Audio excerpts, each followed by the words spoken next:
I'm Wes. I'm Penny. And we're going to talk about Longlegs. Longlegs is about a female FBI agent investigating a supernatural killer. The families are killed by the father figure, but there is a note left by the serial killer known as Longlegs. No one knows how he's doing it, but Lee Harker, the FBI agent, has some sort of psychic ability, and that she might be able to figure it out. Or maybe she has a connection to this killer. This is directed by Osgood Perkins, who also directed The Black Coat's Daughter, Gretel and Hansel, and I'm the Pretty Thing in the House. From just the synopsis, it sounds like Silence of the Lambs. And Penny, you actually just watched Silence of the Lambs a few days ago. What did you think of just Silence of the Lambs before we get into this movie? Considering it was a movie made back in the 90s, right? Yeah, 1990. Yeah, that was before I was even born. But I like the story. I think it was a very short, compact story. It offered a great idea, which I don't think it was ever thought for back in the days. And I think the character, Dr. Lecter, in the movie was very memorable. Yeah, I don't think the comparisons for Silence of the Lambs is fair to this movie, as this movie is its own thing. It's got the supernatural element, which is a big part of this, and it's just not a teased supernatural element like a lot of horror movies as of late for like the past decade. It's always usually surrounded around trauma or mental illness, and I appreciate when they just go full bore on just the supernatural elements. What would you say about do the supernatural elements take you out, or do you like the more grounded effects? I mean, obviously for me, I prefer things that's more like relatable in real life. Which is why I usually am obsessed watching all the true crime documentaries, because I feel, that's more relatable and that could really happen in real life. But the supernatural element in this movie is not too crazy. It's not so absurd. I think that they made it really simple, and it's something that, you can, that's more acceptable for me. And to talk about the supernatural element, I mean, I think it does play a part in this whole crime, but it also is such a small element. They're really not using a whole complicated ideas.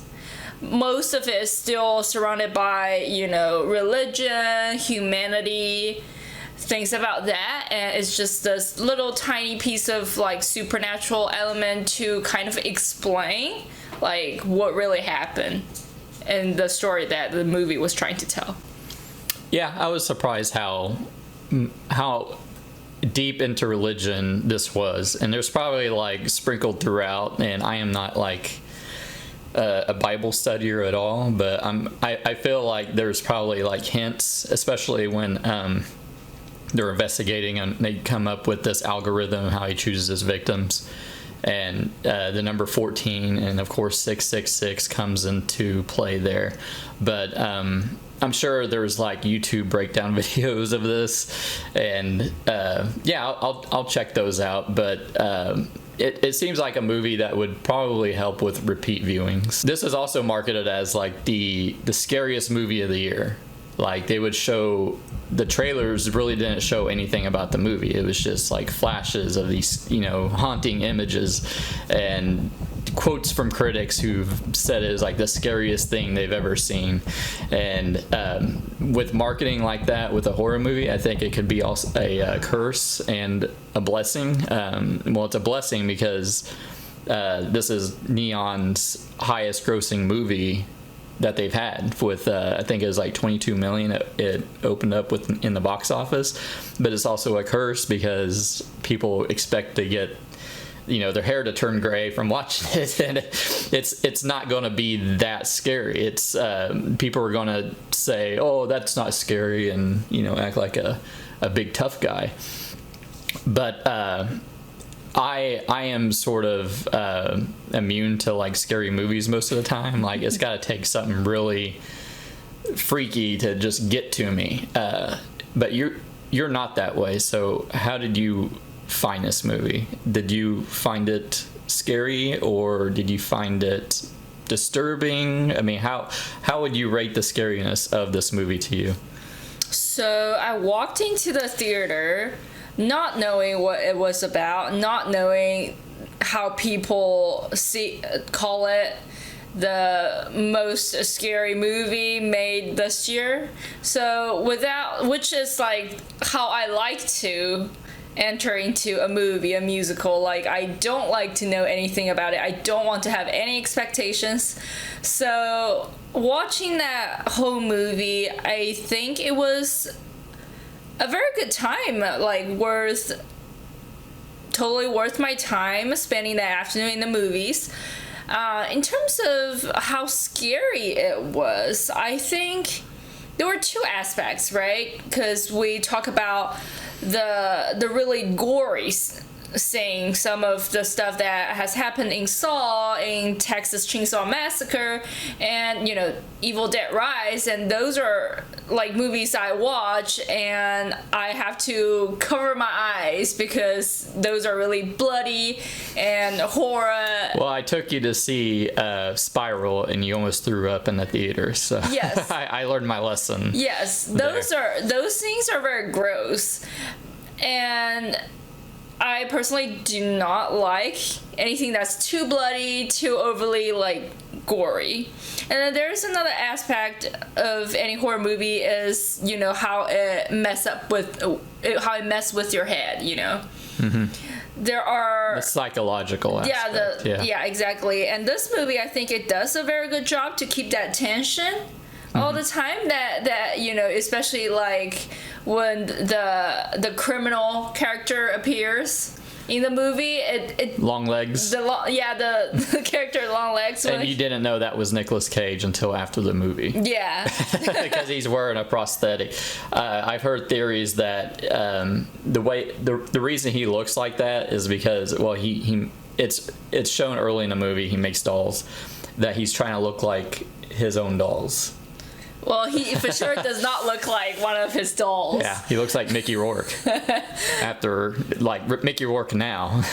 Yeah, but I think, like, when the character Longlegs appear for, like, very few times in the movie, very short time as well, it really makes me feel so very creepy. The way the actor, like, present himself, how he speaks, how he sings, the repeated scene of him like showing up in this movie in the beginning. I feel like those makes me feel very creepy, and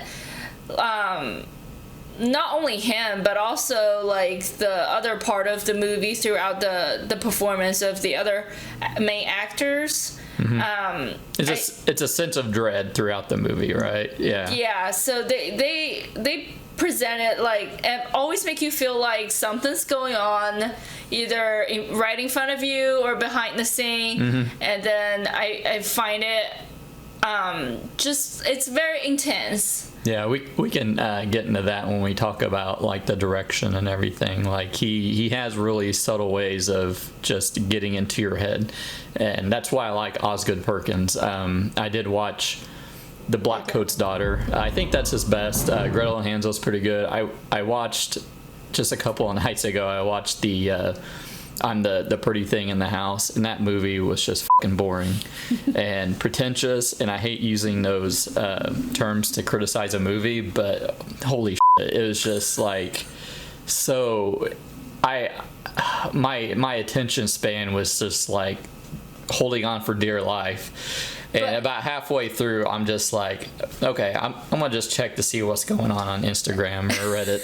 But I did sit on the side when you were watching that, and I could tell like how well some of the scenes were shot, like how, you know, the main character was screaming to death. Yeah. It was just shot so perfect, Well, such an artistic way. It is. It was well directed, but it was basically, it should have been a short film, and it was stretched out to an hour and a half. Yeah. And it was all leading up to that one scare that you were talking about, and it was... Which was scary. Yeah. It was well made, but I'm like... I waited an hour and 15 minutes for just that. That's the culmination, and after that, I didn't really... Okay, I'm getting off topic there, but yeah, I say this, you know... would you feel... you didn't see the marketing as like the scariest movie of all time, but would you say you would have been disappointed if that's what you went in for? Or because I'm on the other hand, like, I don't like jump scares, and this has a few of them, but I'm more about the psychological aspect, the dread, and I think this movie nailed it perfectly. It was just masterfully done, and like you were saying before, like it's just a bunch of still shots, and they just kind of linger, and you're just kind of you're kind of looking in the background to see if there's something going on, and sometimes there is, and sometimes there isn't. Like there's the one scene where like a shadowy figure just kind of just in the most like obscure way, and it kind of like forms into a demon. I don't know if you caught that, but yeah, it's just like subtle little things like that. And with when it introduces Nicolas Cage as Longlegs, even the marketing didn't even show his face, but like for most of the movie, it was just like cut off, or he was obscuring his face with his hands, and yeah, I feel a little bit like Nicolas Cage is hamming it up just a little too much, but yeah, his first scene is just kind of creeps you out automatically. I don't think he did it too much.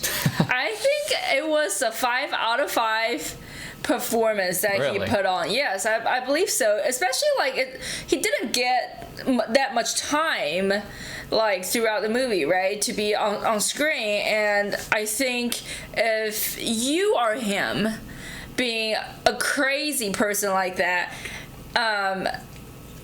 that makes me feel like it was perfectly interpreted. Mm-hmm.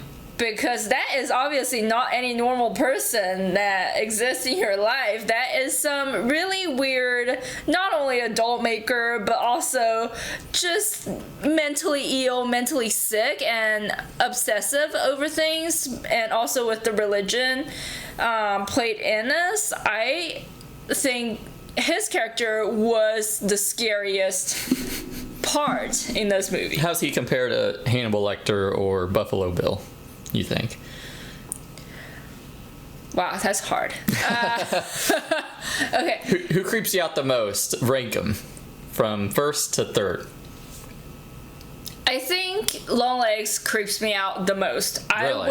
I would avoid this person for the sake of my life. You do not want If he showed up and he was trying to like, he doesn't even need to be talk. friendly to you, you're not. He you're doesn't not even need talk? to talk. I'm just gonna turn and run away. That is what you do when you see Longlegs.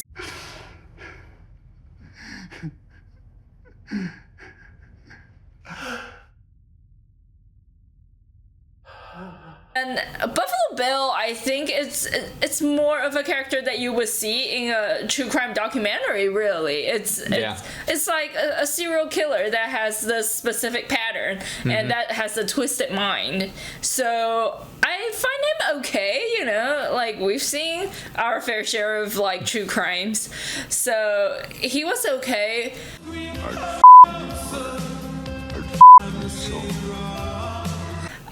Dr. Lecter, though. So when someone is highly intelligent and with evil mind and eats people and stuff, that is really scary. I mean, even if he is not like acting weird or talking to you about eating flesh or talking to you about all the weird stuff, but just knowing that those things things are probably in the back of his mind while he talks to you like a normal person. Oh, and Senator, just one more thing. Love your suit. It's pretty creepy. All it takes is for you to be rude to him, and he's gonna eat you probably. I thought Nicolas Cage is pretty good. And I'm a Nicolas Cage fan. I like it when he's hamming it up. I like when he's just like in Pig, where he's just like somber. He's a great actor, and I know he's sort of a meme, and then he's sort of he's in a bunch of shitty movies, but I think he does it for a paycheck. I think he owns a T-Rex skull or something in his house. But I thought he was really good in it. It looks like he's picking a lot of projects that are pretty good for the tail end of his career. I thought Micah Monroe was very good in this. Probably like the highlight of the movie for me. I've seen advertisements for marketing and everything with her, and she looks like the supermodel and wearing that David Burns blazer. And you see her in this, and she's like a chameleon. She just transforms into like a totally different person from what I've seen in the marketing. I'm glad to see Alicia Witt in this. You probably don't know her, but she's I used to watch this sitcom of Sybil Shepherd called Sybil, and she played her daughter, and she's also in a bunch of David Lynch movies, and you don't really ever see her in big roles, but she has a prominent role in this. But you like Micah Monroe as well. I like her. I think she makes you feel like she is just a normal FBI agent, just like in The Silence of the Lamb. That actress was also like make you feel like it's a normal person. It could be just any female FBI agent, right?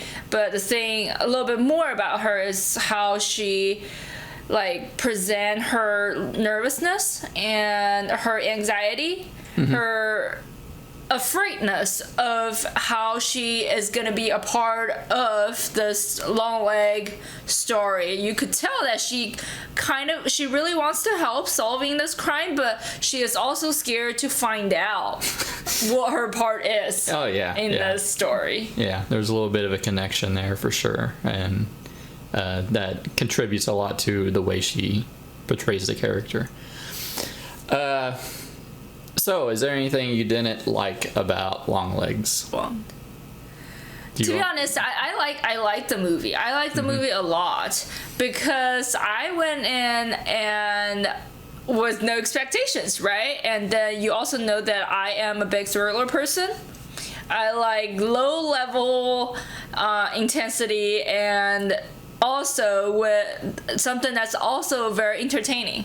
Something that can engage me throughout the 1 or 2 hours length of the movie and doesn't make me sleepy. So to ask me how I like about this movie, there's really nothing I didn't like about this movie. There are like points where it kind of like just surprised me or like jump scared me. I think it really touches almost every point of a good horror movie or a good thriller should be when I was watching it, when the way it engages with me. Yeah, I liked it for the most part. I think the story, everything in the first 2 acts was I thought was terrific, except for like what everything led to, and I felt a little underwhelmed with that because first of all, it's a little confusing, and then a lot of the stuff for the 3rd act is really just telegraphed and kind of predictable. I was just hoping that it would lead somewhere that was gonna freak me out or something, and it's just I don't know, it just had the typical 3rd act problems. It just led to this, the build-up just wasn't, it just was a little bit of a letdown. It just didn't seem worth it. And I think I like this movie mostly based on the vibes. It really, the way it's directed and everything really got into my head, and maybe it kind of lingered there for a little bit. But story-wise, I just can't say I was too impressed with the third act. Yeah, I mean, there was a part where it kind of, in the third act, it slowly just reveals what happens. Like, there is the voice that really just, like, tells you bluntly what happened. Like, how it started, how it goes, how it ended. And I felt kind of odd at that time. I felt like it could have been like a post-production thing that they added last minute, because even with that, it was still kind of confusing. But I would probably make the connections if it didn't have the voiceover, but it was already a little bit confusing even with that, so I feel like they added that for the audience. Okay, I mean, it does like helped me clear, what, like, kind of connect the dots and give you like details and background of how the story actually happened, because obviously it doesn't reveal everything in the first two parts, right? But it really kind of like pulled me out of like that groove while I was watching the movie. Is just like bluntly tell you a story like I'm like it's a book and I'm just reading at this page and it just lays out everything that happened, and that really kind of like made me feel a little bit weird at the end, I think. Yeah. So what are your overall thoughts, and what would you rate it out of 5 stars? My overall thoughts about this movie, I think it was a very fun movie to watch, very entertaining, very engaging. If you enter thinking this is just a good movie to kill some time, and then the performance was absolutely on point. I absolutely loved the performance of Nicolas Cage. It's probably you're gonna have to watch some more Nicolas Cage movies now, so I feel like it's gonna be different, but the character Longlegs really stick in my head. I can't still really see how and hear when he was screaming and singing. Yeah. So I'm just gonna give a big credit to Nicolas Cage on his performance. Okay. And of course, of all the other actress in the movie, I think their performances are very on point. Very simple story, very easy explanation. I mean, if it would have been a more complicated story and really has like elements that really blew your mind or, made you feel super freaky and creepy, it probably would have been like the best thriller or horror movie made this year. But lack of those, I just think this is a good, fun thriller to watch on, a Saturday afternoon. So overall... what's your rating? So overall, I give it a good 4 out of 5. Yeah, I think I'm going to go with 3.5 after thinking about it. Well, you shouldn't think about it. Well, change your rating. Yeah, I should. I want to go with 3.5. I think the last act really kind of soured me on it, and after thinking about it for a while, but I would say it's definitely worth watching. I wouldn't say it was fun like you said. I think it's a little disturbing. Which was fun. Yeah, if you find that fun. But I had a good time with it. But it's a solid horror movie. I would probably watch it at home at during a stormy night or something, and or in October, but I wouldn't rush out to the theater to see it. There were some great performances in it and great direction, but I feel like the story could have elaborated or even just had a different ending, and I probably would have been a little bit more satisfied if it just led to something else. I think the plot was just after everything that it led to, the overall plot was just lacking, I feel. Well, that was our review of Longlegs. If you want to see more videos like this, just subscribe, hit that like button, leave a comment, tell us what you think, and we'll see you later. Bye.